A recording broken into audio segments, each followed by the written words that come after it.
Hello, everybody. I want to first thank the Heartland Institute for giving us this opportunity and to thank Marty for the kind introduction. Let's see here. We got to get to You're on the show. screen, but not there. You got it. Oh, that's interesting. Okay. That's the wrong one. There we go. There we go. Okay. Sorry about that.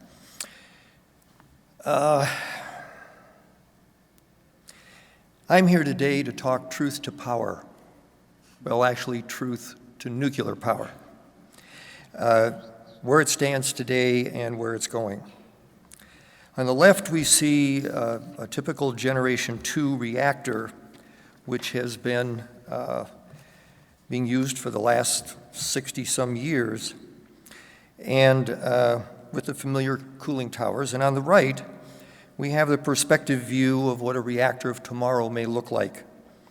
The next generation, what they call the Generation IV Reactor, Small Modular Reactor, or SMR for short. My mission today is to fill in the gap in between. Now, nuclear power is a subject I know you can relate to, because the nuclear industry is plagued with the same bum rap that fossil fuels and CO2 has been plagued with for years. The misconceptions, the disinformation, the emotional overreaction, and the bad PR. Sounds familiar, doesn't it? Well, here's what you get. So they want world peace without nukes. They want a nuclear reactor not to be a ticking time bomb. But the last time I checked, world peace doesn't produce any electricity. And the only ticking time bomb I know of is what happens when you run out of electricity. So what I want to do today is to dispel some of those myths and unwarranted criticisms, to review the state of the art of the nuclear industry, and to evaluate the failures, particularly Fukushima. I want to focus on that.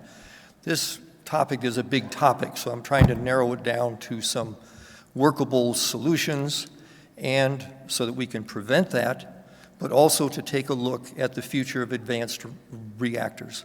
But the reality is, if we don't start doing something pretty quick, we're going to be left behind, and that's a challenge.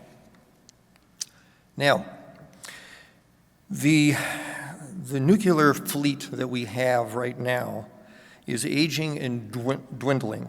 It's 60-year-old technology. There are currently 93 plants in service, down from 102 a few years ago. That produces 20% of our power. These are all of the water-cooled Generation II reactor designs.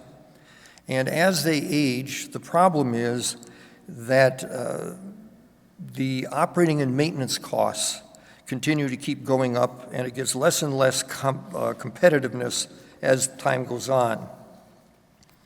Even though they are aging, though, we need to keep the bulk of the fleet operational for the foreseeable future. This means improving both safety and efficiency to ensure licensing extensions. Needless shutdown of reactors should be avoided. Otherwise, you get dire consequences without dependable backup, and you can see the Texas freeze was a good example of that. Fossil fuels are the only dependable baseload alternative that can produce power at the same scale. And the intermittency of wind and solar have proven incapable of filling the void. If you want to see an example of what not to do, just look across the pond. You heard it this morning in the discussion on Europe and Germany in particular. They cut coal. They nixed the nuclear reactors overreacting to Fukushima in the mid-2000s, and then, or 2012, and then the wind died in the North Sea just recently. So they're now forced back to coal and playing Russian roulette with natural gas supplies. Energy costs are through the roof. The U.S. is not far behind because California is doing the same thing, trying to go with wind and solar, going to electric cars, but because they're now decommissioning in 2024 their last nuclear reactor, they have to import 28% of their energy. New York is the same thing. They just shut down a reactor near New York City. And they're stumbling to find backup. Let's have a reality check. When people think of nuclear power, they think of three things. They think of radiation, meltdowns, and what to do with all that waste. And it's the imagery of the China syndrome, Hiroshima, create a fear factor that is hard to erase. Plus, it is perceived to be a dying industry whose time is past. And these are hard images to offset. In reality, though, nuclear reactors are not dangerous. The few notable examples, or accidents, have been overblown. And the waste is stored, but does lack a long-term solution. However, new upgrades and designs are safer and less costly. I wanted to add one note here. As a card-carrying member of the CO2 coalition, I can only think of one disadvantage of nuclear reactors, and that is that they don't emit any CO2 to help balance the ecosystem, to provide a helping hand for plant life and the abundance of crop production. But other than that, it fills the bill. Now, the fear factor. I want to delve on that a little bit. You obviously have the radiation concern fueled by the three major accidents. One, 3 Mile Island, you have Chernobyl and Fukushima. The perpetual fear is also reinforced actually by the NRC because they keep radiation levels, acceptable levels, unrealistically low to offset these fears. So what happens is the perception becomes the reality. And what happens is there's some pushback now from, this is an article I saw in the Wall Street Journal just in September, but how much radiation is actually enough? And their contention was regulators have set exposure limits far too low, inspiring irrational fear of a cheap and clean energy source. But yet that doesn't really tell the safety record that we have. Over 18,000 reactor years of successful operation have been amassed in 32 countries, where the safety systems and backups have consistently worked well. This light water reactor technology dates back to the 50s and Admiral Rickover and the introduction of the Nautilus nuclear-powered submarine, with an unblemished record of reactor safety ever since. This is the underlying technology that supports this safety record for the nuclear power industry. Unfortunately, the industry doesn't defend itself very well. It's always under political and environmental attack, so there's a hesitancy to expand into new technologies. The NRC preferring to remain within their comfort zone of the light water legacy that they get from naval reactors. As a result, the U.S. has no real sense of urgency to advance the state of the art, but this is not the case when you go overseas. There are Gen IV reactors that have been developed since about 2016. First in Japan, they have a few more, half a dozen or so now deployed around the world, and 50 more are currently under construction. Russia has exported over 36 reactors in 12 countries, and that some are either under construction or already built. They also have small modular reactors on barges to power remote Arctic towns. China has 51 operating reactors and 18 currently being built, and they use a U.S. design that they refined for their own use. France and Germany together offer a larger, more advanced Generation III Plus reactor called the European Pressurized Reactor for export. Meanwhile, the U.S. is building 2 Gen III reactors at the Vogtle nuclear site in Georgia.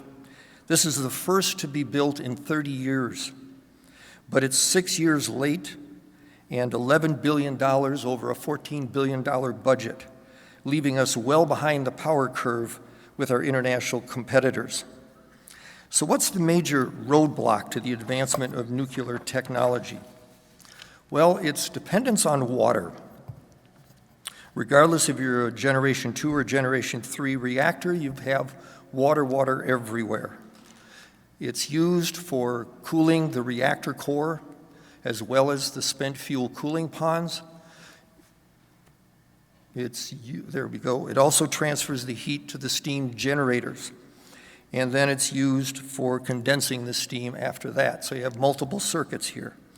These cooling systems require a vast reservoir of water, so this restricts where reactors can be located. And unfortunately, the root cause of the 3 major accidents I mentioned before were all water-related. First, we have 3 Mile Island. 1979, it was an accident, had a failed circulation pump and a pressure relief valve got stuck open. They didn't recognize it right away, so there was a partial meltdown. So there were some management issues there. And they had a minimal radiation leak, however, with no injuries. In fact, the amount of radiation that was leaked was equivalent to an airline flight between New York and Los Angeles. So it was very low, caused no harm. Unfortunately, and coincidentally, the movie The China Syndrome had been released 12 days before. The timing couldn't have been worse. The next one, and the big one, is Chernobyl, 1986. That was no accident. That was a disaster waiting to happen. Had poor design and construction, poor training and supervision, and poor safety protocols. In fact, it was during a safety test that it exploded, killing 30 with many other radiation deaths to follow. The next one, and of course the most recent, is Fukushima. Now that was not a nuclear accident, but a natural disaster. 9.0 earthquake and a 45-foot tsunami, and they only had a 30-foot seawall. So 19,500 people did die in the Sendai region, but no injuries or deaths were from radiation or after the explosions and meltdown. And I want to talk a little bit about Fukushima for a minute, because it shows the problems that we're facing and what we can do to fix them. First of all, as I mentioned, water was the main culprit. Too much on the outside with the tsunami and not enough on the inside to cool the reactor cores. And this basically was compounded by the tsunami destroying the backup diesel generators as well as its batteries, and more importantly, the emergency power transfer switches to allow hookup of outside power to pump water into the core. That created the problem. But from there, these inherent designs finally led to an explosion and the eventual meltdown. So what caused the explosion? Well, it was the second culprit. It was the fuel rod cladding material that contained the fuel. It's a zirconium steel alloy called zircaloy, which is in all reactors currently. When you have a cooling system failure, of course, it creates superheated steam with no water to cool it. And the zircaloy, unfortunately, starts to break down at 700 degrees C. So what happens is you remove the oxygen from the superheated steam, and you end up with hydrogen gas. The accumulated hydrogen gas over time explodes. And so beyond that, the structural breakdown of the cladding material also caused the fuel to spill into the reactor core, which causes the meltdown. And the solution to this is really one of either coating the zircaloy or replacing it. Now, zircaloy coatings can work as an interim solution. In fact, they're being used and tested already. But replacing the zircaloy offers a superior advantage for protecting both current and future advanced reactors without any steel in the picture at all. The best material for this purpose is a high-temperature ceramic, and the product that's being tested now is called silicon carbide, or SiC for short. Silicon carbide is then reinforced with a silicon carbide filament winding, which we call SiC cladding, to give you the structural integrity that's required to build and manufacture a fuel rod 14 feet long and 1.5 inches in diameter. They also have to have a very low thermal neutron absorption so that they pass the neutrons through without crystalline damage to it. There's irradiation testing that's been going on for some time in this arena. But the solution does eliminate any chance of an explosion, and it does keep the fuel contained in the cladding material so you don't have any chance of a meltdown. It also, this type of a design can be applicable to not only advanced reactors, but the current reactor fleet that's out there. That's what we're going to talk a little bit about now.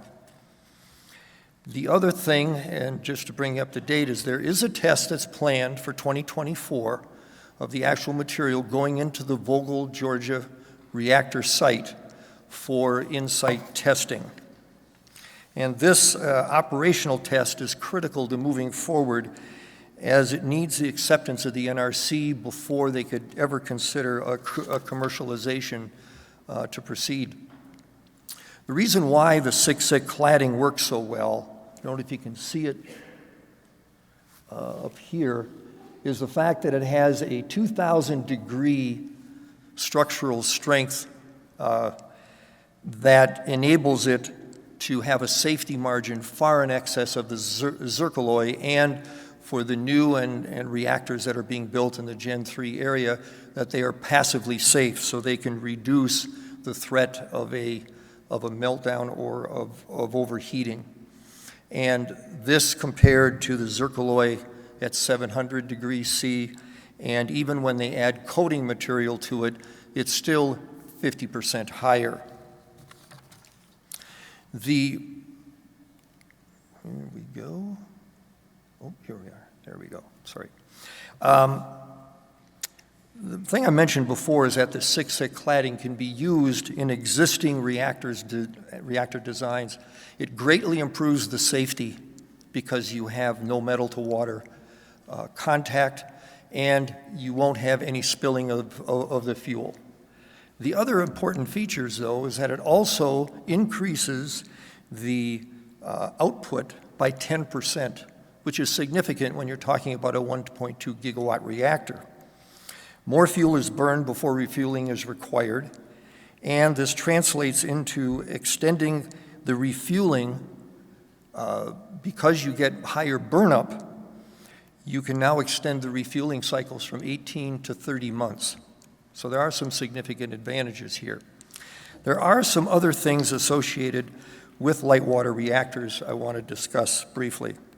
One is that current light water reactors use a large amount of uranium with a relatively poor fuel burnup.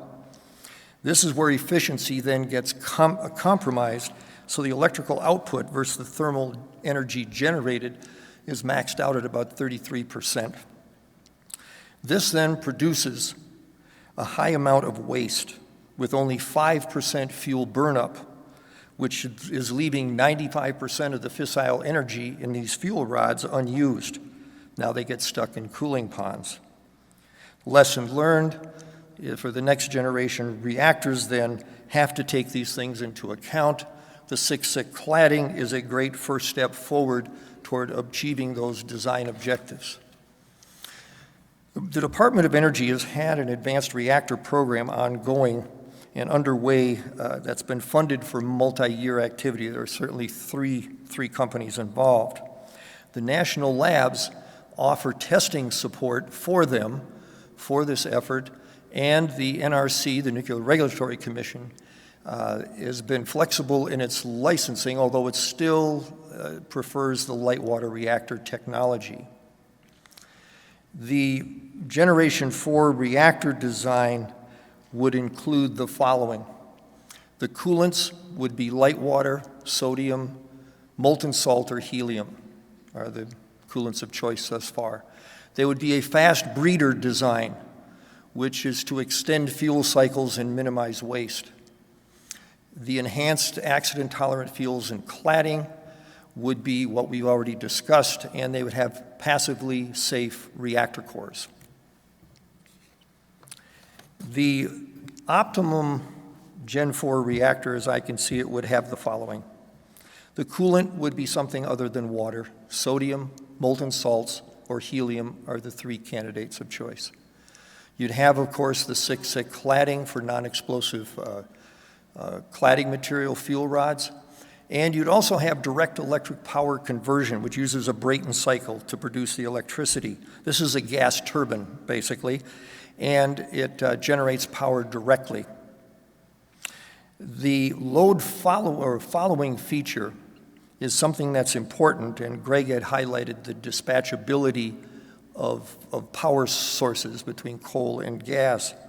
And this would allow you a quick managing of the fluctuations in demand as well as the intermittencies that wind and solar provide, so that you could have a potentially dispatchable power source to supplement the fossil fuels.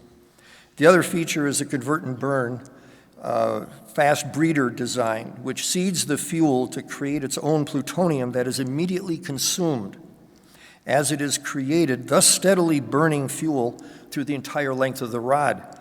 This enables over 30 years of operation before you need to refuel.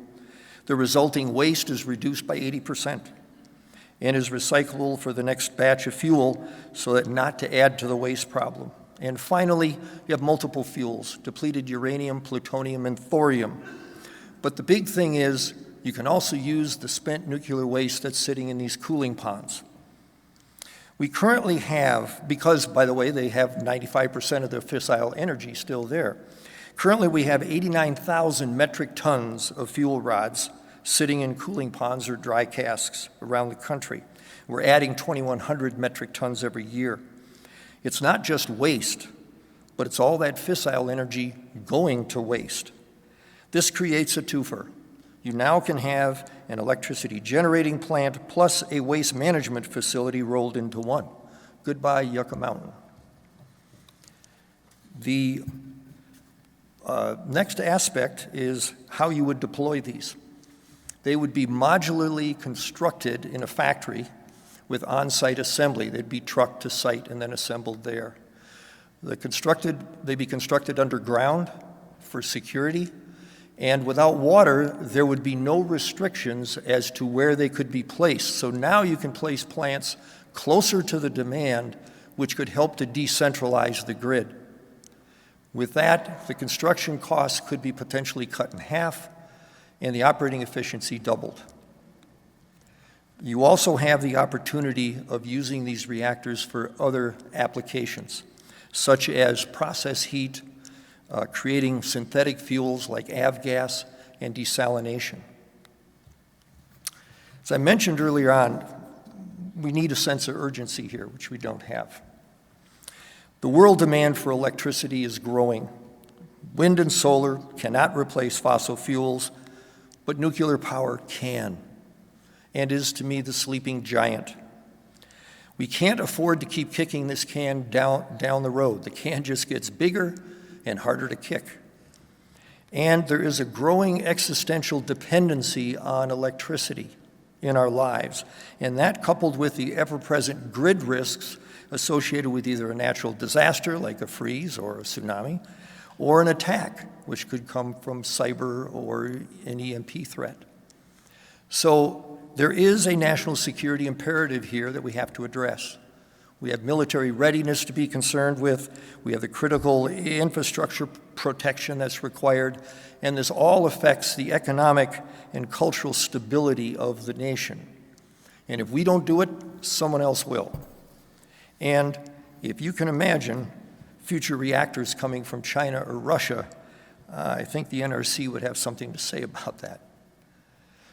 Now, I feel there needs to be, and this may be a little dreaming here, there needs to be a national energy policy, and I'll just lay it out here for you. We need another Manhattan Project.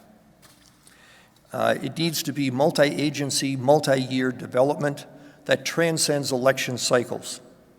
It has to have all hands on deck, government, industry, and utilities to make this work. There's an estimated cost of about $20 billion minimum to get to a commercialized Gen IV reactor that would take about 10 years. I'd like you to think for a minute. Over the last 10 years, we spent $230 billion on wind and solar subsidies alone. Imagine what could happen with 1/10 of that money if we had gone after a nuclear reactor solution earlier, where we could be today.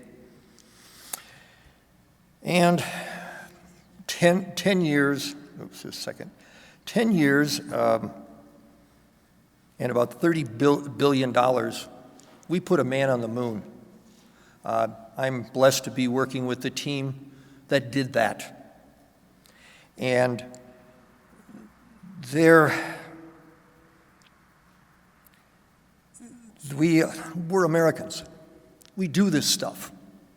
And why we can't get people together, get the will, get the national commitment to take the time to get this thing done right, I don't understand. We just need to be moving forward. But before we can, I wanted to leave on a positive note. First of all, we got to make sure that we stop demonizing fossil fuels. That because they're the only viable transitioning power source until nuclear can come online in a big way. We got to put wind and solar in their place. Without subsidies, we need a level playing field. I would like to end on a little more positive note of some recent developments that have happened.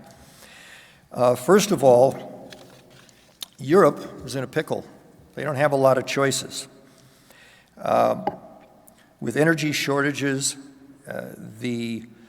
Europe, as the weather-dependent renewables have failed to deliver, coal and gas are in short supply and the costs are skyrocketing. Nuclear power is really the only dependent source left, and there's no reason to shut them down. France leads the way on this, actually. They invested early in nuclear and actually are reaping the benefits of supplying 70% of their power from nuclear. With recent events, they had planned on originally to cut back to 50% to supply renewables by 2035. They have backed off of that just this last week. They're also the leading exporter of backup power to the rest of Europe, so they have a bigger responsibility to the EU. And by the way, 17% of their power comes from recycled fuel. And they're also using coated cladding material even now and are planning to develop an SMR by 2030. The U.S. policy, though, is adrift, lacks direction and commitment. They're currently planning on closing 5 reactors in the next year. Utilities are just too risk-averse is the big problem, resisting long-term commitments unless they get government support. However, there's a glimmer of hope. Comes from NASA, who has contracted for a nuclear propulsion system for space travel to the moon and Mars, thus a supplemental funding source for the underlying technologies to be developed that would be applicable to advanced reactor designs. This promotes reliability, miniaturization, and modularity.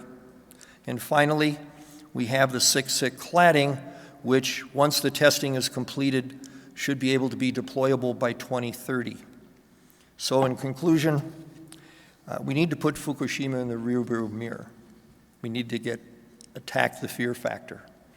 It's imperative that we keep the nuclear fleet we have intact, and the 6-SIC cladding can help that.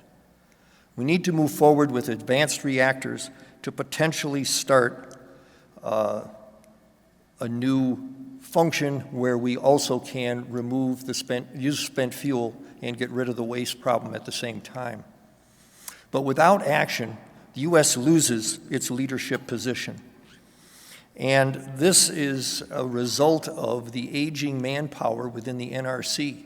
The only people getting into the industry are usually in the Navy. And so without any continuing leadership, we will lose that position overseas. We can't afford to wait for another catastrophe to strike, or a tsunami, or a freeze. So we really got to get off the dime. It's time to stop dreaming about tilting at windmills and start tilting towards small modular reactors. Thank you very much for your time.